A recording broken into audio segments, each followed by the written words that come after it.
Bonjour à tous et bienvenue sur notre chaîne YouTube Livre-toi. Aujourd'hui, j'ai la joie d'accueillir Charles-André Geiser. Bonjour Charles-André. Bonjour.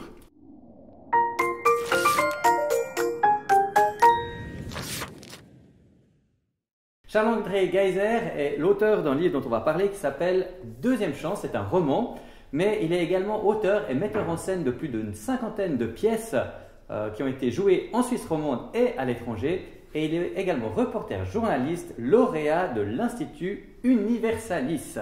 Donc c'est tout un palmarès. Il y a encore plein d'autres choses qu'il est, mais qu'on ne va pas forcément décrire aujourd'hui. Parce que le sujet principal de notre rencontre, c'est de parler de ce roman Deuxième chance, que j'ai eu la joie de lire, bien sûr. Merci. Voilà, j'ai été surpris par certaines choses, encouragé par d'autres, et je me suis dit que ça, c'était un livre qu'il fallait que les gens puissent lire, quelle que soit leur situation, leurs conditions, parce qu'une deuxième chance, ça arrive souvent dans la vie. Alors, peut-être ma première question serait de vous demander, pourquoi avez-vous écrit ce roman? Je résume, hein. Oui. Il y a 23 ans, j'avais la nostalgie de ma famille quand je travaillais en Afrique. Elle était en Suisse. Donc, pour me passer le temps le soir, j'écrivais un roman. Mais on m'a fracassé la vie de la voiture, puis on m'a volé le manuscrit. Et ma fille, qui était adolescente, a dit « Papa, tu devras réécrire ce roman ». Mais j'ai laissé ça à côté pendant 20 ans, puis j'ai oublié tout ça. Mais un jour, j'ai pensé, vous savez, ces 2 dernières années, elles étaient un peu spéciales pour les journalistes. Hein. Je ne pouvais plus courir partout. Donc, tranquillement, chez moi, j'ai dit « C'est le moment d'honorer la promesse que j'avais faite à ma fille. Donc, je vais écrire un roman. » Et j'ai écrit ce roman, Deuxième chance. Super, donc cette deuxième chance, elle parle d'un couple. Déjà, on est tout de suite mis dans le bain. Dès le début, il y a quelque chose qui s'est passé sur une île. Oui. Et il reste 2 étrangers sur la terrasse d'un hôtel, 2 Suisses qui parlent français. C'est une première rencontre. Et là, qu'est-ce qui se passe? Ils ne se connaissaient pas du tout. À l'accent, ils ont remarqué qu'ils étaient suisses. Hein. Ouais. Mais ils sont tout seuls sur la terrasse avec un orchestre, le seul encore qui est debout et qui joue et qui essaye de faire danser. Et ils dansent. Mais ils créent une communication entre eux sans savoir déjà pourquoi ils sont sur cette île encore tout seuls, pratiquement, comme étrangers. Et puis, ils découvrent dans le fond certaines affinités.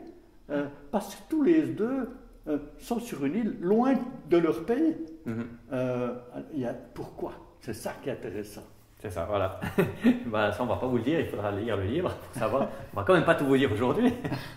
Mais c'est intéressant parce qu'en fait, il y a beaucoup de choses qui les opposent. Ah oui. Et des choses qui les rapprochent. Oui. Bon, après cette nuit où chacun est resté de son côté, bien entendu, hein, le lendemain matin, je crois que c'est madame qui veut retrouver monsieur, qui est plus là, qui est parti. Et oui, ils voudraient prendre le petit déjeuner ensemble, voilà. Ce qui était prévu.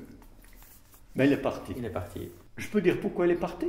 Alors, il est parti parce que son boulot, il est reporter.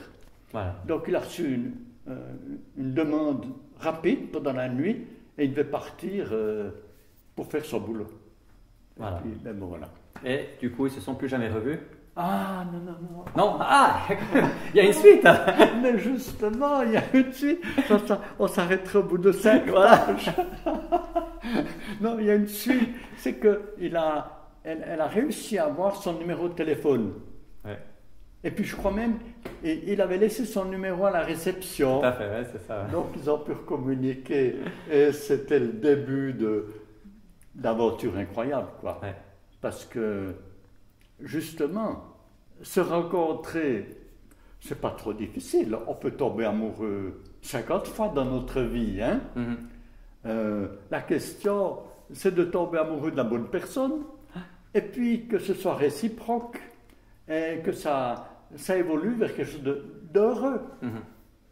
Alors, le roman, il est jalonné d'épisodes dramatiques et romantiques. Absolument. Il faut, non, mais... Oui, c'est ça qui nous met en haleine tout le long. Oui. On n'a pas envie de s'arrêter de le lire. Non. J'ai trouvé intéressant de voir que ces rencontres qui se font plusieurs fois au restaurant, ils se voient, ça évolue petit à petit, leur, leur relation. D'abord, une amitié qui naît entre ces deux personnes, sans que ça aille plus loin. Puis, à un moment donné, ils se disent, c'est peut-être le moment d'aller plus loin. Exactement. Mais ils ont tous les deux une éducation, je ne veux pas dire rigide, mais leurs parents leur ont dit depuis tout gamin, on ne fait pas n'importe quoi dans la vie, on fait des promesses, on s'engage, on est sérieux. Et ils ont appliqué ça dans cet échange de relations qui peu à peu s'est affermi, s'est développé. Je sais bien que beaucoup de jeunes, hélas, n'ont plus ce genre d'éducation. Mais ça ne veut pas dire que plus personne ne l'a. Ouais. Alors, à la fois, c'est valable, c'est intéressant dans leur vie, mais ils ont aussi bien des personnes autour d'eux qui se moquent un peu d'eux, dans le fond. Les collègues de travail. Mais oui, forcément. C'est vrai. Et puis, on peut quand même dire quelque chose d'important. Pour moi, je trouve c'est important. C'est que j'ai beaucoup voyagé dans ma vie, sur plusieurs continents, mais pour travailler, etc. J'ai rencontré des gens de toutes sortes de religions. Mais il y a un point commun que j'ai pu constater, c'est que tout le monde a besoin, chacun a besoin d'aimer et d'être aimé. Et ça, c'est vraiment important. Mais ce n'est pas facile. Non. Surtout pas avec un couple, hein, parce qu'il faut que ce soit réciproque. Et là, l'histoire développe un peu cette problématique sous une forme romantique. Oui.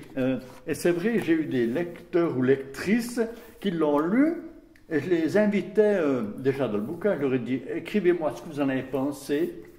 Et j'ai eu des échos, mais encourageants. Une jeune fille qui avait 20-25 ans, je crois, je la connais, c'est celle-là. Elle n'avait qu'une rupture amoureuse. Elle m'a écrit « J'en souffre encore ». Mais quand j'ai lu ce bouquin, je n'ai pas pu m'arrêter. J'ai commencé, je suis allé jusqu'au bout. Et j'ai compris que dans la vie, il faut se donner une deuxième chance. Mais cette fois, je serai un peu plus prudente. C'est beau, hein? Oui, c'est vrai. Ouais. C'est beau. Moi, j'ai trouvé intéressant, entre autres, dans ce livre, de voir que ces deux jeunes gens, on dit qu'ils sont beaux, ils ont une bonne profession, une bonne formation, des moyens financiers, enfin voilà, ils ont un peu tout pour bien faire.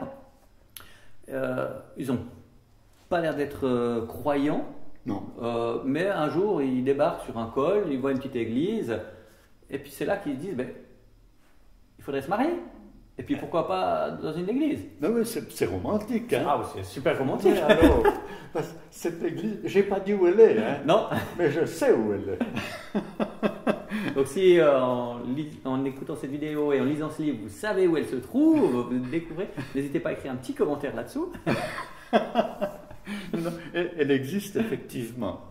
Elle a été construite selon certaines règles précises par rapport au pasteur qui est encore dans cette église. Voilà, qu'on découvre à la fin de l'histoire. Ah oui, c'est trop dingue. Oui.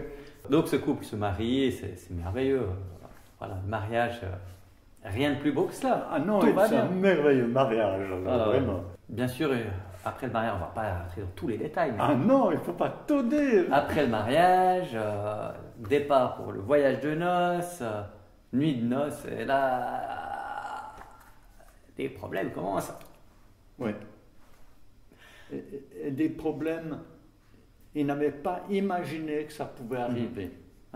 Et je crois que ça rejoint certaines réalités. Dans un couple qui vient de se marier, on pense se connaître. Parce qu'on s'aime à la folie, passionnément, on se dit rien ne peut nous arriver. On se comprend, on s'aime. Ça ne suffit pas toujours. Il peut y avoir des problèmes imprévus qui fichent tout en l'air. Et ça, on dirait pas, en lisant le début du livre, on se dit, mais il y a tout pour bien faire. C'est pas possible qu'il y ait quelque chose qui ne va pas. Et pourtant, il y a des choses qui... Non, une sportive professionnelle, qui a même allé aux Jeux Olympiques, elle l'a lu, et puis elle me dit, je ne vais pas te dire tout ce qu'elle m'a dit, ça paraissait bien, pas de problème et tout. Je me disais, où ça va craquer? C'est ça. Et tout à coup, ça a craqué. Mais heureusement, la fin, c'est quand même pas ça. Mhm. Il faut se donner dans la vie une deuxième chance. Mhm. Pas seulement dans le domaine de l'amour entre un homme et une femme, mais dans le domaine du sport, de la musique, de la profession, de la vie en général. C'est pas parce qu'on s'est fiché par terre que c'est fini. Mhm. On doit se donner une deuxième chance. Ouais. Et ça, c'est important. Tout à fait. Et je trouve intéressant parce qu'en lisant ce roman, il y a des conseils qui sont donnés même pour la vie de couple, pour pouvoir bien réussir sa vie de couple. On ne s'attend pas forcément à ça quand on lit un roman. Et pourtant, discrètement, il y a des petits conseils qui sont donnés par-ci, par-là. Sans dire, voilà le conseil que je vous donne. Hein. Non. Mais on en déduit qu'il y a des bonnes choses à vivre ou à ne pas vivre dans une relation. Et une des choses qui m'a intéressé, c'est le fait qu'ils avaient donné comme possibilité, ils ont dit chacun des deux conjoints se réserve le droit à 2 secrets pour le mariage. Oui. Que penser de cette idée de garder un jardin secret finalement? Je pense que bien des couples ont des secrets, gardent des secrets. Je ne dis pas qu'il faut tout dire, mais un psychologue qui a lu ça, qui a critiqué, il m'a écrit quelque chose d'extrêmement intéressant. Il dit, les secrets, c'est beau, mais ça peut nous jouer un sale tour. Parce qu'à un moment donné, les circonstances de la vie font qu'il faut avouer un secret. Et l'autre, il dit, pourquoi tu ne l'as jamais dit? Parce que ça aurait tout changé. Il y a des beaux secrets, mais il y a des secrets, on ferait mieux. Moi, c'est un peu ma pensée en tant qu'auteur quand même. Hein. Quand on veut construire une relation de couple sérieuse, il faut avoir l'honnêteté, le courage, la sincérité de dire à l'autre, voilà ce qu'était ma vie jusqu'à ce jour. Maintenant, fais-en ce que tu veux. Si c'est trop lourd à supporter, alors on se sépare, hein, mais avant de se marier, si possible. Mais c'est quand même bien de s'avouer. Les secrets, c'est dangereux. C'est dangereux. Surtout de la vie d'un couple. Hein. Ouais. Et je l'ai observé dans ma vie, parce que je suis vieux maintenant, hein, mais j'ai vu qu'il y a des secrets qui jouent vraiment des sales tours à certains couples. Et moi, ça me fait un plaisir fou quand une lectrice ou un lecteur m'écrit et dit, mais j'ai compris quelque chose là, peut-être qu'il faut que je parle à mon mari, à ma femme, ça pourrait améliorer notre relation. Hein? Absolument, ouais. La communication est tellement importante. Et les secrets qui ont été gardés dans ce livre, on ne va pas les dévoiler bien sûr, mais s'ils avaient pu les dire, je pense que beaucoup de choses auraient été différentes dans leur vie. Exactement, exactement. Ouais. Ouais. Oh, j'ai reçu par la poste une lettre il y a quelques mois d'une femme. Et elle m'écrit ceci, je lis, hein, parce volontiers, oui. C'est trop drôle. Hein. Je me permets, bonjour Monsieur Geyser, c'est poli, hein. Et puis elle a mis un grand merci pour commencer, ça fait plaisir. Je me permets de vous écrire cette lettre pour vous remercier pour votre roman Deuxième Chance. Il est sorti au bon moment. Ça fait plaisir à un auteur. Hein. C'était comme un clin d'œil de Dieu. Bizarre, hein? J'ai été touché par l'histoire car je m'y suis un peu retrouvé quelque part. J'ai lu ce livre avec grand intérêt et à la suite des recommandations de mon mari. Normalement, c'est le contraire. Hein? Je vous adresse également les remerciements de mon mari. Actuellement, dans notre couple, nous traversons une épreuve. Mon mari est depuis plusieurs mois en prison. Et du coup, je me retrouve seul.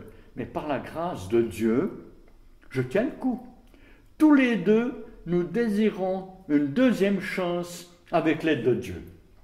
C'est magnifique. C'est beau, hein? Ouais. Je peux dire la suite dans la réalité. Alors volontier, oui. Oui, non, mais il y a quelques semaines, j'étais dans une église en Suisse romande, et quand le culte était fini, il y a une femme qui s'approche de moi. Je ne la connaissais pas. Elle était souriante, ce qui fait toujours plaisir. Elle avait environ 40 ans. Elle me dit, Monsieur Geyser, cette lettre, c'est moi qui l'ai écrite. Ah bon? Oui. Et l'homme qui est à côté de moi ici, c'est mon mari. Il vient de sortir de prison et on est dimanche Et vendredi, il a commencé un nouveau travail. Super. Et Wow. l'homme me dit, que je ne connais pas, hein, il me dit, mais il avait une expression étonnante. Il me dit, j'ai ouvert ma vie à Jésus, quelque chose dans ce goût-là. J'étais super content. Il m'a encore dit d'autres choses que je ne peux pas dire maintenant. Hein. D'accord. Mais je n'avais pas écrit ce livre pour ça. Moi, je l'ai écrit pour me faire plaisir, pour honorer un engagement, une promesse à ma fille, qui est maintenant adulte. Et puis voilà. Mais maintenant, les gens, ils en font ce qu'ils veulent.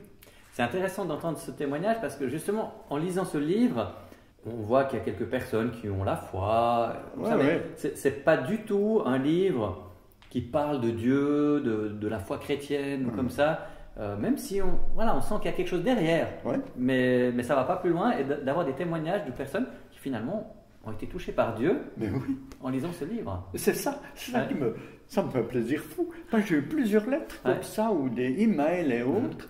Il y a un psychologue, entre autres, qui vous a écrit aussi, je crois. Oui, mais une lettre très complète, une critique de professionnel, où il me décrit tout, et il me dit, ce livre, moi je suis d'accord. Parce que dans mon travail, avec des couples qui ont des problèmes, mais c'est ça que je rencontre. Et il a dit, mais il est vraiment bien, quoi. Parce qu'il apporte quelque chose. Et à la fin, il dit, j'avais une immense joie à la conclusion, et puis aussi une grande tristesse. Et je dis, mais pourquoi? Et quand je le rencontre quelque temps plus tard, je dis, mais pourquoi une tristesse? Parce que j'ai vécu une histoire comme ça dans mon couple.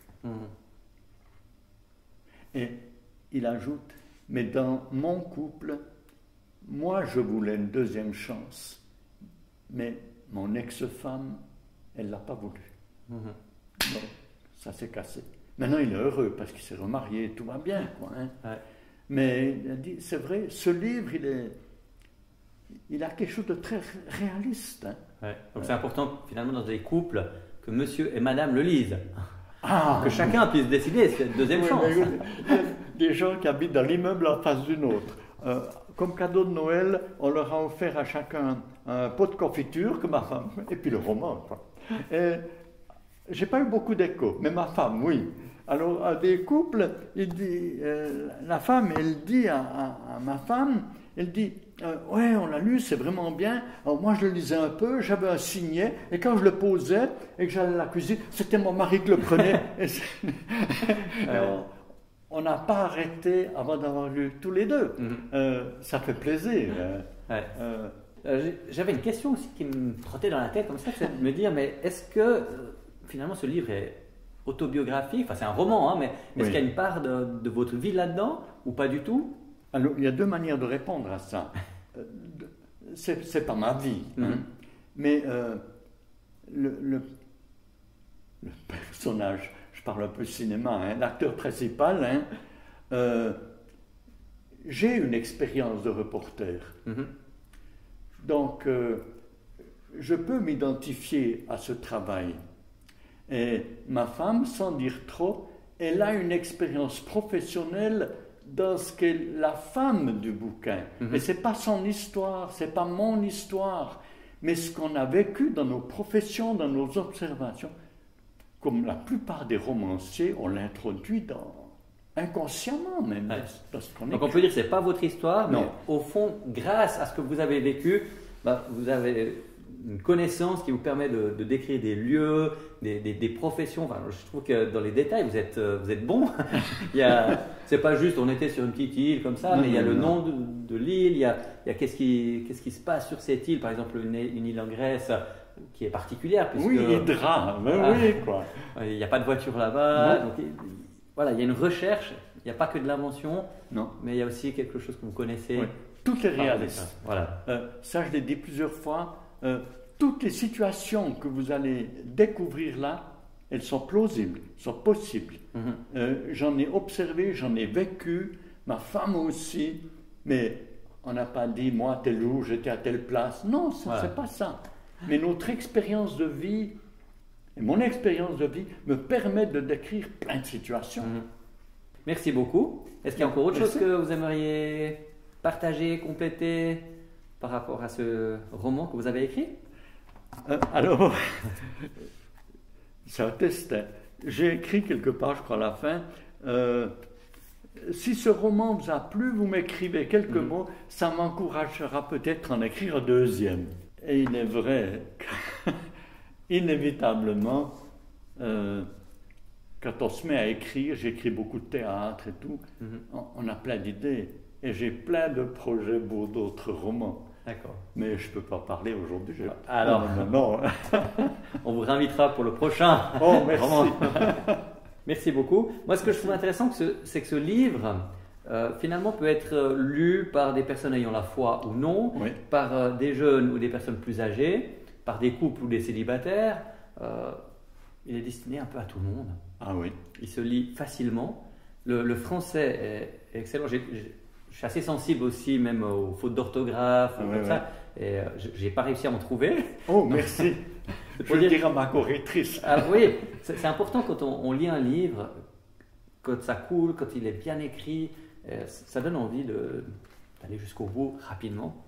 Donc je suis sûr que si vous aussi vous avez envie de lire ce livre, vous n'arriverez pas à le poser sur la table de nuit avant de l'avoir terminé. Voilà, un grand merci Charles-André Geiser. Merci. Pour cette présentation de livre. Et n'oubliez pas que ce livre, Deuxième Chance, qui a été publié l'année passée, Oui. donc c'est tout récemment, est disponible dans toutes les librairies. N'hésitez pas à vous le procurer. Merci. Merci de nous avoir suivis jusqu'à la fin et profitez d'une bonne lecture.